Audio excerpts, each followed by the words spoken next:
Suit के बचे हुए कपड़े से गर्मियों के लिए सुंदर सा कॉर्ड सेट बनाना चाहते हो तो आप बिल्कुल सही वीडियो पे आए हो। मेरे पास ये एक सूट का बचा हुआ कपड़ा था जिससे कि मैंने सोचा मैं अपनी बेटी के लिए बना लूँ कॉर्ड सेट जो कि गर्मियों में काफ़ी ज़्यादा आरामदायक होगा। और मेरे पास ये कपड़ा बिल्कुल वेस्ट पड़ा हुआ था, तो जैसा आपने देखा जितना कपड़ा है वो बिल्कुल पूरा बिछा हुआ था और इसी में से जो लंबाई है उस वाले हिस्से से मैं बना रही हूँ इसका बॉटम सेट। यानी कि सबसे पहले हम काटेंगे बॉटम। मोस्टली लोग टॉप पहले बनाते हैं, लेकिन कपड़े का जिस हिसाब से साइज है उस हिसाब से मैंने पहले बॉटम बनाना ज़्यादा सही समझा। और इस वाले वीडियो को शूट करते समय यानी कि जब काटा कपड़ा तो मैंने मुझसे 2 गलतियां हो गई थी, लेकिन दोनों गलतियों को बाद में मैंने सुधार करके बहुत ही सुंदर सा कॉर्ड सेट बनाया है जिसका थंबनेल शायद आपको देखने को भी मिल चुका होगा।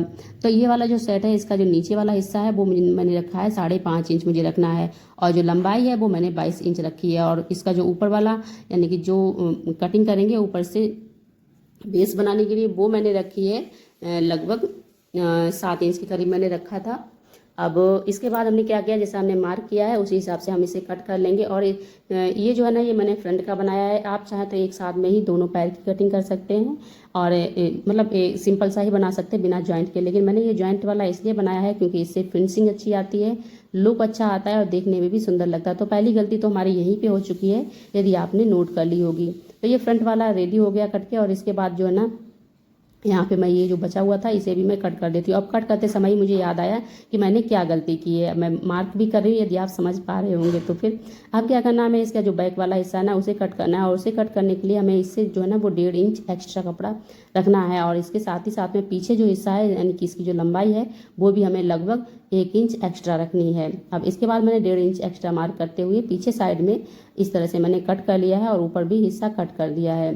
और पहले जो गलती हुई है उसे मैंने अभी सुधार नहीं पाया है, लेकिन मैं आगे वाले हिस्से में ज्वाइंट करके इसे सुधारूंगी। नीचे वाला हिस्सा भी मैंने कर लिया, वही मैं बता रही हूँ कि ऊपर जो है ना वो मुझे कट करना है। अब मेरे पास ये कपड़ा बचा, इस वाले कपड़े में मुझे बनाना है टॉप। मैंने काफ़ी दिमाग लगाया और इतना दिमाग लगाया कि वीडियो शूट करते वीडियो में भी ध्यान था और दिमाग लगाने में भी इतना दिमाग लगाया कि मुझे यही नहीं पता चला कि मैं ये जो काट रही हूँ मैं ये एक साइज़ काट रही हूँ या फिर 2 साइज़ काट रही हूँ। यानी कि एक गलती हमसे यहाँ पे हुई सबसे बड़ी। आप देख पा रहे होंगे यहाँ पे मैंने सिर्फ सिंगल जो है ना वो फोल्ड किया है, यानी कि सिर्फ जो भी मैं कट करूँगी वो सिर्फ एक ही बनेगा। और ये बात मेरे दिमाग में बिल्कुल भी नहीं थी। मेरे पास सिर्फ इतना ही कपड़ा है और इसी कपड़े से मुझे टॉप बनाना है। अब मैंने कहाँ पे दिमाग लगाया, आप लोग बात ये नोट करिएगा। तो देखिए मैंने ऊपर पहले गला बनाया, उसके बाद जो है ना शोल्डर के लिए मैंने निशान लगा दिया है, और इसके बाद इसकी जो लंबाई है हाँ वो हम करेंगे। लेकिन उससे पहले जो है ना मतलब फ्रंट का जिस तरह से मुझे कट करना है मैं उस हिसाब से इसे मार्क करके इसकी लंबाई जो है वो लगभग मैंने यहाँ पे 25 इंच रखी थी, और इस 25 इंच से मैं बिल्कुल सेम नाप करते हुए गले के हिसाब से ही मैं इस पर टिक कर देती हूँ। और इसी तरह से मैंने कट भी कर लिया था। और कट करने के बाद चलिए मैं आपको दिखाती हूँ आगे कि कहाँ पे मुझे पता चला कि मैंने गलती की है। अभी तक मैं कुछ भी नहीं समझ पा रही हूँ, बस वीडियो शूट हो रहा है, मार्क हो रहा है, कटिंग हो रही है, सब चीज़ें हो रही हैं। तो चलिए आगे देखते हैं हम लोग क्या करते हैं। तो जैसा मैंने मार्क कर दिया है, मैं आपको देखिए मैंने कटिंग भी कर दी, और बिल्कुल भी अभी तक मेरे दिमाग में ये नहीं आ रहा है कि मैंने कितनी बड़ी गलती की है। मेरे पास सिर्फ यही कपड़ा है और इसी कपड़े से मुझे बनाना है दोनों पार्ट, और बस मेरे दिमाग में ये था कि एक ही साथ में 2 बन जाएंगे। और अभी भी दिमाग में नहीं है कि मैंने गलती की है, बस कट हो गया। और तो ये देखिए मेरा एक कट हो चुका है। आप इसे ध्यान से देखिएगा क्योंकि इसकी आगे बहुत ही ज़्यादा आवश्यकता पड़ेगी। अब हमारे पास ये वाला कपड़ा बचा हुआ है, इस वाले कपड़े से मैंने क्या किया, मैंने इसकी जो दोनों साइड है ना, बाँह है, गला है, इसकी बोन जो पट्टी लगेगी ना वो मैंने बोन पट्टी भी कट कर ली, क्योंकि मुझे बिल्कुल था ही नहीं कि क्या करना क्या नहीं करना। और इसकी जो है ना पैंट कट कटिंग पूरी हो गई तो उसके बाद हम लोग बैठ जाते हैं सिलाई करने पे। और सिलाई करते समय अभी जो है ना अब मैंने खोल के देखा, जब उसके शोल्डर जोड़ने का टाइम आया तब पता चला कि इसका जो एक पीस तो मैंने काटा ही नहीं। अब जो है ना वो दिमाग खराब हुआ, उसका लेबल ही अलग था क्योंकि मेरे पास कोई कपड़ा नहीं था, मैं क्या ही करूं। फिर लगभग 1 घंटा निकाल के टाइम वेस्ट किया यानी सोचने में कि मैं इसका क्या कर सकती हूँ।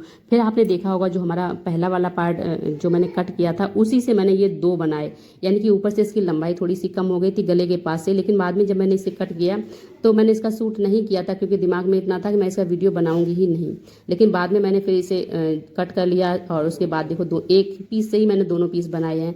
और इसकी मेजरमेंट आप इस तरह से कर सकते हो कि आप देखेंगे इसका घेरा जो है ना, अभी आपने देखा होगा ये काफ़ी ज़्यादा कम है पहले से, क्योंकि जितना डबल था उतना ही है। और ये जो मैंने बाँह काटी थी, इन वाली बाँह से मैं नीचे वाला जो हिस्सा है ना, इसके मैं जो है ना वो फ्रिल बना लूँगी। मैं बाँह इसकी मैंने पहले जोड़ी, और जोड़ने के बाद फिर दिमाग में आया कि इस टॉप की लंबाई हम इस तरह से बढ़ा सकते हैं, और यदि हम इसकी बाँह ना लगाएं तो इन वाली बाँह से थोड़ा बहुत बचा हुआ कपड़ा और था, उससे क्या किया मैंने, इसके जो नीचे वाली है ना, नीचे वाली फ्रिल लगा दी। और इस वाले सिंपल से टॉप को जो सिलने में मैं मुश्किल से आधा घंटा में दोनों सिल देती, मैंने लगभग 3 घंटे लगा दिए सिर्फ गलत कटिंग करने की वजह से। तो मेरी आपसे एक ही राय है, जब भी आप करें वीडियो शूट करें तो स्पेशली आप ध्यान रखें कि कोई भी गलती इस तरह की ना हो जिस तरह की गलती मुझसे हुई है। इसके बाद जब मैंने इसकी बाँह सिल दी और सिलने के बाद फिर मैंने उधेल करके दोबारा से मैंने वो बनाया था। अब देखो जो पैंट मैंने ऊपर से गलत कट कर दिया था, स्टार्टिंग मैंने आपको बताया था, उसके लिए भी मुझे अलग से जॉइंट लगाना पड़ा। यानी कि देखा ना, सिर्फ एक गलत डिसीजन, यानी कि दिमाग उस समय काम नहीं कर रहा था, इसीलिए ये हम मुझसे गलतियां हुई। अब मैंने कट करने के बाद इसका जो बॉटम सेट है ना, बॉटम सेट मैंने सिल दिया। बॉटम सेट सिलने में मुश्किल से 10 से 15 मिनट ही लगे, क्योंकि इसे सिलने में बहुत ही ज़्यादा आसान है। मुझे नहीं लगता कि बॉटम सेट से सिलना और भी कुछ आसान होगा। और इसके बाद ये रहा इसका फाइनल जो बना था ट्रैक सूट, वो और सॉरी क्वाड सेट, और ये देखने में काफ़ी ज़्यादा सुंदर था। मैंने इसकी कोई भी फ़ोटो नहीं ले पाई थी एक्चुअली, और अब जो है ना वो लगभग 2 महीने पहले बनाया था, तो अब लगभग उसकी प्रेस वगैरह ख़राब होगी, तो इसलिए मैं इसकी फ़ोटो वगैरह आपको नहीं दिखा पा रही हूँ। तो ये देखने में काफ़ी ज़्यादा सुंदर थी, और ये रही इसकी कुछ क्लिप्स। इसे पहन के हम लोग गए थे वेकेशन पे। तो होपफुली आपको ये क्वाड सेट पसंद आया होगा, इसका तरीका पसंद आया होगा। यदि आपको अच्छा लगा हो तो फिर वीडियो को लाइक कर दें, चैनल पे नए हैं तो हमें सब्सक्राइब कर लीजिएगा। Thanks for watching us. अब मिलेंगे नेक्स्ट वीडियो।